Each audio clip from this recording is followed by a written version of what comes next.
Je suis né à Lorient, donc j'ai passé mes premières années dans la baraque. D'ailleurs, c'est pour ça qu'on m'y retrouve dans la baignoire en tôle avec ma sœur aînée qui est en train de me regarder pendant qu'on me frotte. Donc Voilà. c'est sûr. Et donc moi, j'ai vécu les premières années puisque mes parents ont ensuite déménagé sur Lanester sur une location qui était à côté de l'entrée de la Scierie Périgot. Vous voyez. Et ensuite, ils ont construit derrière l'église du Pont, rue de la Ville Marquée, et ils ont emménagé dans les années 53. Donc moi, j'avais 3 ans puisque je suis né en 50. Quoi. Donc j'ai pas passé beaucoup de temps dans la baraque. Et ma mère me disait que quand il fallait aller faire les courses à la petite épicerie qui était à l'entrée, ben, fallait y aller, quoi. Et à l'époque, mon père n'avait pas de voiture non plus. Il a eu la moto, et avec la moto, c'était plus facile pour aller travailler. Alors mon père travaillait au MRU. Et avec son frère, il avait fait une école à Paris pour apprendre à être maîtreur et technicien du bâtiment.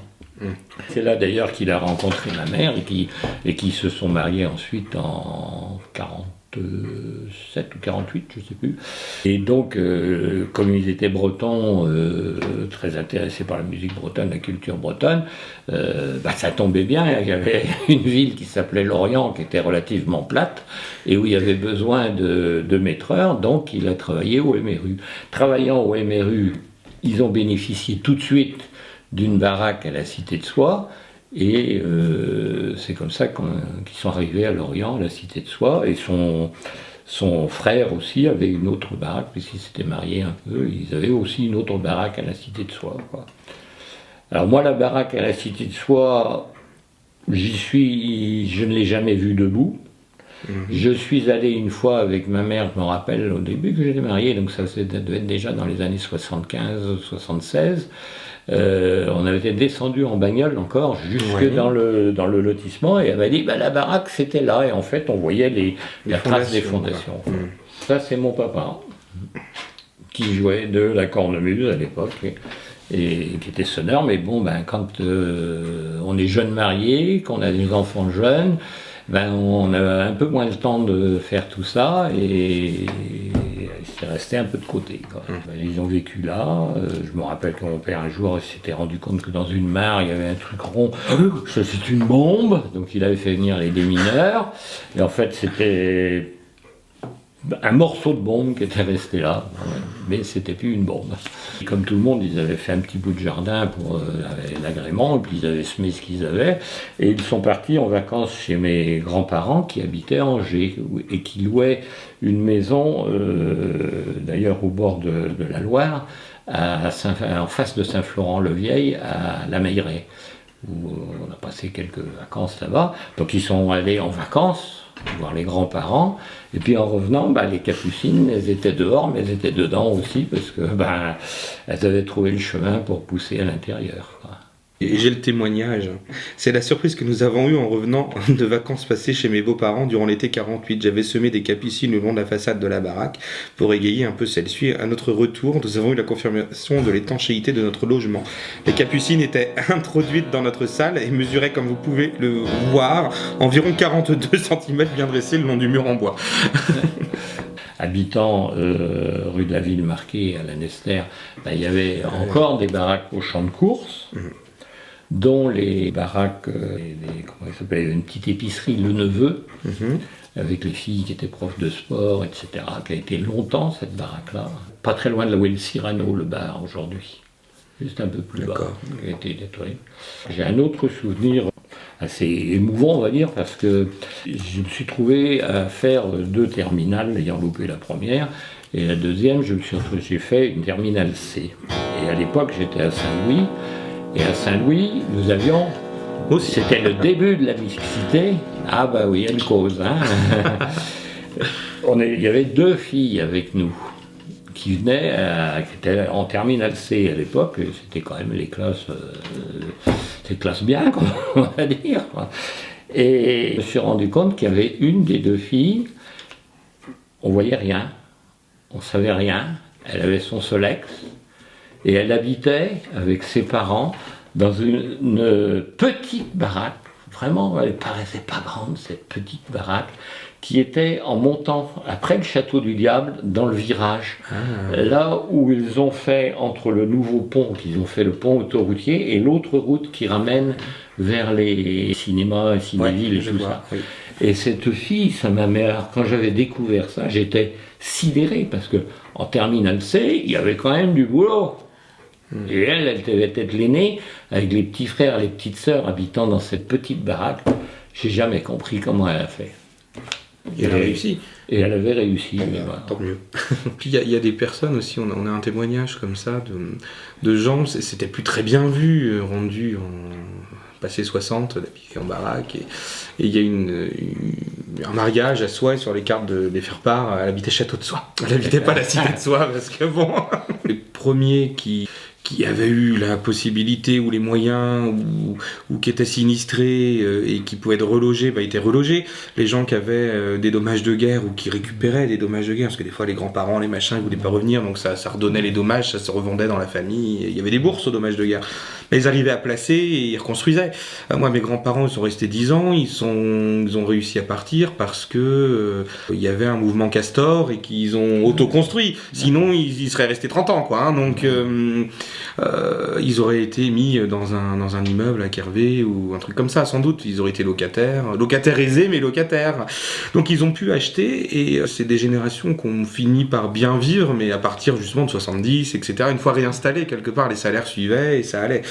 Et il y a des gens qui n'avaient pas cette chance, qui étaient juste ouvriers ou des gens, familles célibataires, monoparentales, et puis qui se retrouvaient là-dedans. Une fois qu'ils y étaient, ils y étaient. Eux, ils y vivaient bien, mais c'est ceux qu'on ramenait généralement après, qui étaient plus forcément du même moule.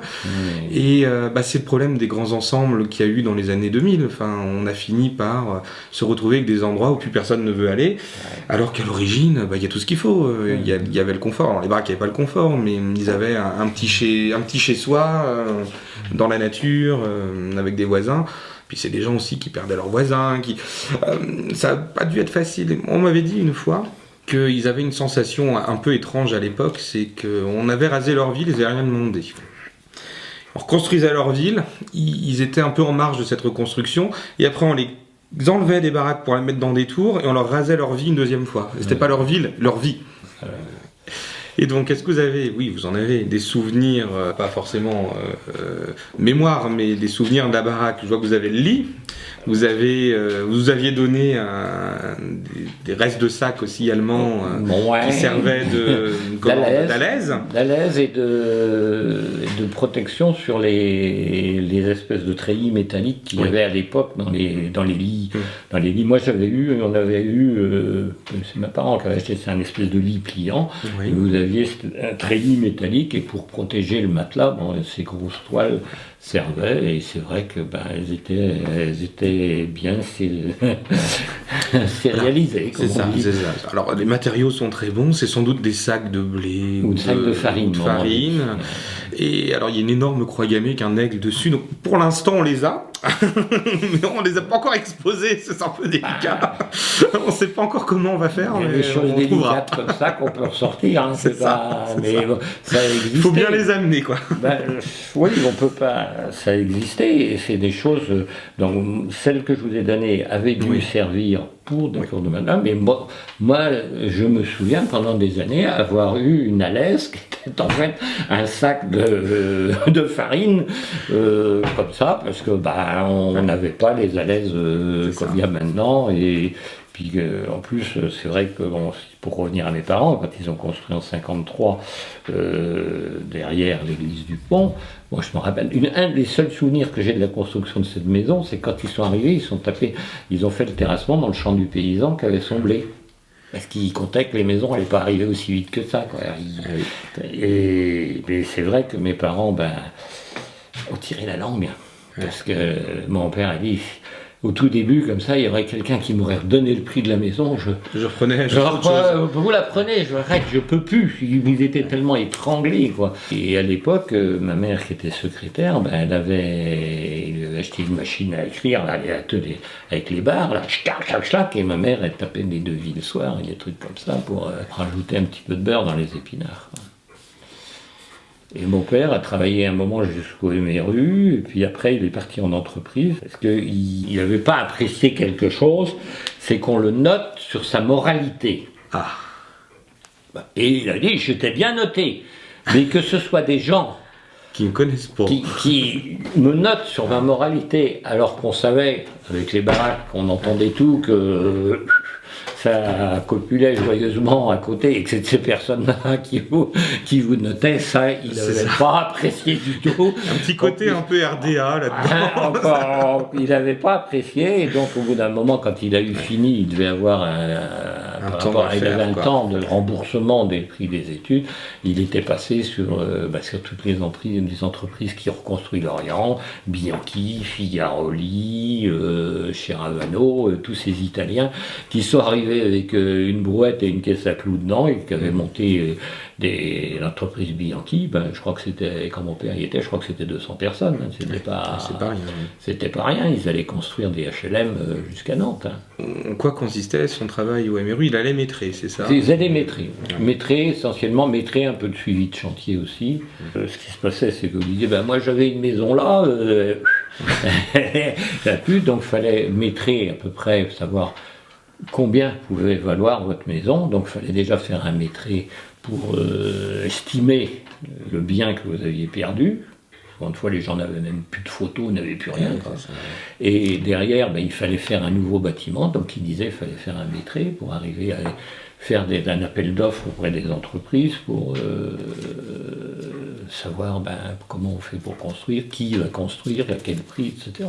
Il y avait une partie évaluation du bien détruit et la partie reconstruction du bien neuf, où il fallait des documents pour le chiffrer, des entreprises à sélectionner, du suivi de chantier à faire, et donc lui était essentiellement gros œuvre.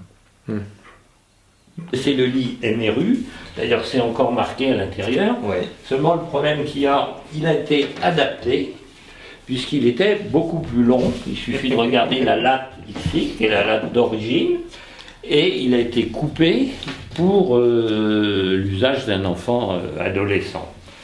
La dernière personne qui a dû dormir dedans, c'était ma fille, et je suppose que je n'avais pas mis ces lattes-là que j'ai retrouvées au décès de ma mère dans le déménagement, et je suppose que j'ai mis des lattes en sens inverse, parce que c'est vrai que d'abord c'est très bombé, et puis ensuite un gosse qui saute à pieds joints là-dessus, ça pète, il n'y a pas de problème, ça casse tout ça. Casse. L'assemblage est très étonnant, c'est vrai que on voit que c'est un peu de la première nécessité. C'est du bois de pin, sauf les deux traverses là, je ne sais pas pourquoi, ou alors peut-être qu'elles ont été refaites celles-là. Alors à l'origine il ne devait pas être peint, parce que dans la maison de campagne de ma grand-mère, il y en avait un qui était la longueur normale d'un lit, où je disais que j'avais dormi avec ma sœur, chacun de son bout, jusqu'au moment où on avait les pieds qui s'entrelaçaient et qu'on râlait, donc on a eu droit à un autre couchage. Et celui-là, il a été peint, il est encore dans la peinture d'époque, je suis désolé, mais c'est pas beau. Et il a fait beaucoup de greniers aussi depuis. Il a son histoire. Voilà, donc c'est... Et la peinture fait partie de son histoire. Le lit MRU, sans doute repeint par ma mère. En rose. Dans un premier temps, on va le stocker parce qu'on n'a pas la place nécessaire. Il faut qu'on réfléchisse à des petits aménagements. Et puis, dans la baraque française, on a créé une galerie avec des mobiliers qui ont été donnés pendant la guerre aux sinistrés. On a créé une petite galerie, de l'autre côté, une petite cabine avec le mobilier qui a été initié par le MRU. Je pense qu'il fait partie de ce trousseau-là. Et on va essayer de trouver une petite place pour le mettre en scène, peut-être comme si un enfant allait l'occuper incessamment sous peu. Voilà.